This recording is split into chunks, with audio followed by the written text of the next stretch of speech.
Monsieur Antonio Soare, vous êtes président de la Fédération guinéenne, mais également président de la zone UFOAA. Le tirage au sort qui s'est déroulé il y a quelques instants a placé votre pays, le Sénégal, la Guinée, à côté de votre autre pays, le Sénégal, dans la même poule. Quelle est votre première réaction par rapport à ce tirage? Bon, d'abord, vous n'êtes pas trompé parce que je suis président de l'UFOA et on se discutait avant le tirage qu'il ne fallait pas que nos équipes se rencontrent, mais nous sommes très nombreux. Nous sommes la seule zone qui a pu qualifier 8 équipes sur 9. Bon, en dehors de ça, vous savez, le match Guinée-Sénégal ou Sénégal-Guinée, c'est une longue histoire. C'est un derby et ça a toujours été très tendu. Et je pense que ce qui était hier n'est pas aujourd'hui. Les équipes sont équilibrées. Nous travaillons sur, si vous voyez le positionnement de l'équipe du Sénégal et de la Guinée, chacun travaille sur avoir un bon positionnement. Bon, ça serait aussi une guerre à distance entre Nabi et Sadio. Bon, ça fait un bon combat, mais nous pensons qu'en général, le tirage est, cette fois-ci, le tirage en général est très équilibré. Bon, il n'y a pas un groupe de la mort. Bon, dans chaque lot, il y a 2 grandes équipes qui sortent leur tête. Donc, ça a été un tirage très bien fait. Je pense que maintenant, Guinée-Sénégal, ça serait encore un derby parce que chacun cherchera à gagner. Ça, il ne faut pas se le cacher. C'est 2 équipes qui sont très proches. On se connaît très bien.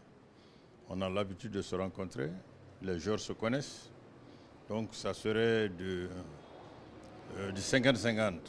Mais ce qui reste clair, ça serait aussi que nous puissions prendre une revanche. Vous savez, notre dernière rencontre en Coupe d'Afrique des Nations, vous n'oubliez pas Alexandrie, 3-2, au moment où tout le monde pensait qu'on allait gagner le match. Bon, je crois que cette fois-ci aussi, c'est quand tout le monde pense que le Sénégal va gagner que nous allons gagner. Quelles sont les ambitions de la Guinée dans ce tournoi de façon globale?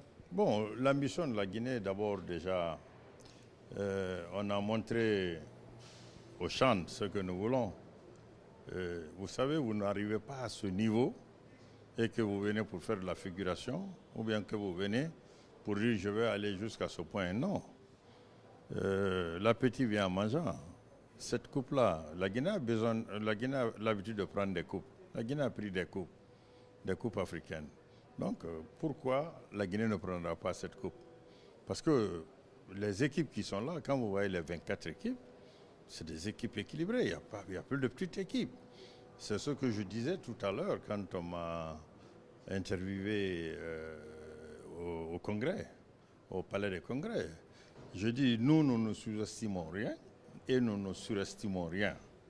C'est-à-dire, il y a 22 acteurs qui vont se retrouver sur le terrain, 1 contre 1, 11 contre 11. Donc, c'est comme ça qu'on va jouer. Et on jouera avec un mental très fort pour gagner le match. Le match, c'est 90 minutes. Il faut le gagner, mais pour le gagner, non seulement il y a toute la technique, toute la tactique, tous les systèmes de jeu, mais il y a le mental qui remporte. Celui qui sera mentalement fort remportera le match. Quelle est votre appréciation globale sur le niveau de l'équipe du Sénégal qui est finaliste de la dernière édition de 2019? Non, le Sénégal est une bonne équipe. Il ne faut pas se le cacher. Ils ont le meilleur classement FIFA. Bon, mais vous savez, aujourd'hui, tu vois, quand on prend des équipes, on les met comme favoris, comme le Brésil. Le Brésil n'a pas pris la coupe, il a joué chez lui, il n'a pas pris la coupe. Hein? Bon, et Messi, avec toute sa valeur, c'est la première fois qu'il a vraiment une coupe majeure, hein? Toute sa carrière pour l'Argentine. Alors que pour ceux qui représentent dans le monde aujourd'hui, ils pouvaient au moins amener une coupe du monde. Bon, voilà, chacun a sa chance. Avec le Sénégal, nous allons jouer à fond. Ça a été dans notre histoire, depuis que nous étions jeunes, jusqu'à notre jeunesse, les différents matchs depuis dans les années 70 jusqu'à maintenant, le Sénégal et la Guinée ont été des matchs très tendus. Et ce match-là sera très tendu. En tant que président de la zone UFOA, on imagine votre bonheur de voir 8 des 9 pays qui composent cette zone qualifiés. Et on se retrouve avec notamment une poule F où on retrouve le Mali, la Mauritanie et la Gambie qui se qualifient pour la première fois. Oui, bon, c'est un peu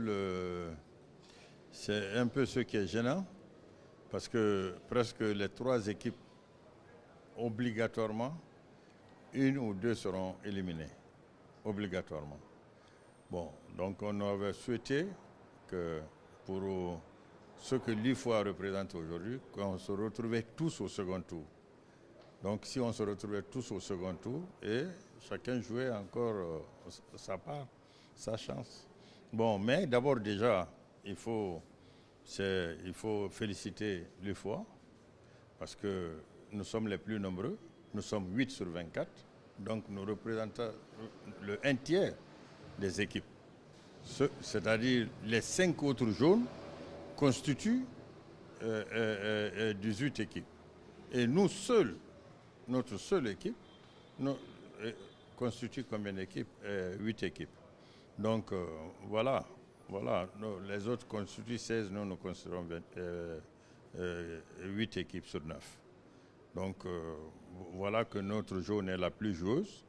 Je souhaite que la finale va se jouer entre 2 équipes de notre jaune. Qu'on ramène le trophée à la maison, on va dire. Qu'on ramène le trophée d'abord dans l'Ouest africain et que ce trophée qu'on a titillé ici longtemps se trouve en bordure de mer de Conakry. Merci beaucoup, Président. Merci.